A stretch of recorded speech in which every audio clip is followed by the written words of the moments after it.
శ్రీ చక్కెర తులసీకృష్ణస్వామివారు సాంఘిక మాధ్యమంలో ధారావాహికంగా అందిస్తున్న రామాయణానుభవాన్ని మా నాన్నగారైన శ్రీమతి తిరుమల వెంకట వేణుగోపాలాచార్యులు గారి ద్వారా విని ఆనందిద్దాం. రామాయణానుభవం అయోధ్యకాండ. రామాయణానుభవం 39.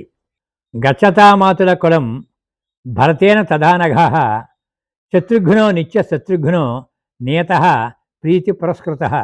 భరతుడు శత్రుఘ్నుని కూడి తన మేమగారింటికి వెళ్ళి కేకీయ రాజధాని యగు గిరివ్రజమున సుఖముగా కాలక్షేమము చేయుచున్నాడు.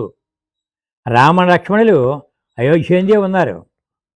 దశరథుని కుమారులందరి మీద ప్రేమ కలదు, కానీ వారిలో రాముని మీద ఎక్కువ ప్రీతి, రామునిపై ప్రత్యేక ప్రేమ కలిగి ఉండటంలోనూ వింత ఏమీ లేదు. రాముని కళ్యాణగములు కానీ మోహనాకారము కానీ అందరినీ ఆకర్షింపగలవు. సచినిత్యం ప్రశాంతాత్మ మృదుపూర్వం తు భాషతే ఉచ్యమానోపి పరుషం నోత్తరం ప్రతిపద్యతే. రాముడు ఎల్లప్పుడూ ప్రశాంతముగా ఉండేవాడు, ఎప్పుడూ కానీ కఠినముగా మాట్లాడు, ఎవరిని చూచినను మృదువుగా పలకరిస్తాడు. ఇతరులు పరుషముగా పలికినను రామునికి కోపము రాదు. బుద్ధిమాన్ మధురాభాషి పూర్వభాషి ప్రియం వద. రాముడు బుద్ధిమంతుడు, మధురముగా మాట్లాడుతాడు, అప్రియములు పలకడు, ఎవరినైనా తానే ముందు పలకరిస్తాడు. తథా సర్వ ప్రదాకాంతై ప్రీతి సంజనై పితు గుణైర్విరుచే రామో దీప్త సూర్య ఇవాంశుభి. కిరణములచే సూర్యుడు వెలిగినట్లు కళ్యాణ గుణములచే శ్రీరాముడు ప్రకాశించెను.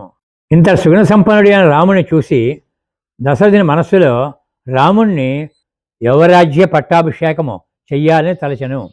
వెంటనే మంత్రి, పురోహిత, సుమంతరాజ్య జనపద సహితంగా సభ ఏర్పాటు చేయాలని అందరికీ ఆహ్వానాలు పంపారు.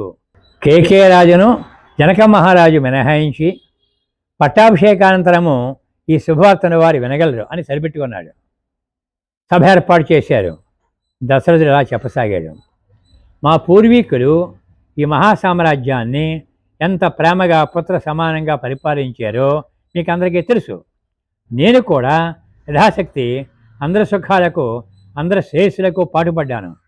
పూర్వీకుల మార్గంలో ప్రయాణిస్తూ చేతనైన రీతిలో ప్రజారక్షణ సాగించాను. ఇప్పటికీ ఈ శరీరము క్షీణించింది, శరీరం విశ్రాంతిని కోరుతోంది, మరి ఇంక రాజ్యభారం వహించలేను. మీరంతా అంగీకరిస్తే కుమారునికి ఈ ప్రజాహిత భారము అప్పగిద్దామనుకుంటున్నాను. రాముడు మీకందరికీ తెలుసు, నాకు జ్యేష్ఠుడు, గుణవంతుడు, బుద్ధిమంతుడు, ధర్మజ్ఞుడు, పరాక్రమశాలి అని ప్రజలంతా కీర్తిస్తున్నారు. అతనికి యువరాజ్య పట్టాభిషేకము చేయాలని నా సంకల్పం. ఇది మంచిదని మీకు అనిపిస్తే అంగీకరించండి, ఏది ఎలా చెయ్యాలో చెప్పండి. సభ మొత్తం ఏకకంఠంతో ఎలా చెప్పారు: ఇచ్ఛామోహి మహాబాహుం రఘువీరం మహాబలం గజేన మహతాయాంతం రామం ఛత్రావతాననం. గొప్ప బాహువులు గలవాడు, రఘువంశ సంజాతులలో మహావీరుడు, మహాబలశాలి అయిన రాముడు పట్టాభిషక్తుడై శ్వేతఛత్రధారి అయి మహాగజమును అందిష్టించి వెళ్తుండగా చూడవలెను అని మేమందరము కోరుచున్నాము.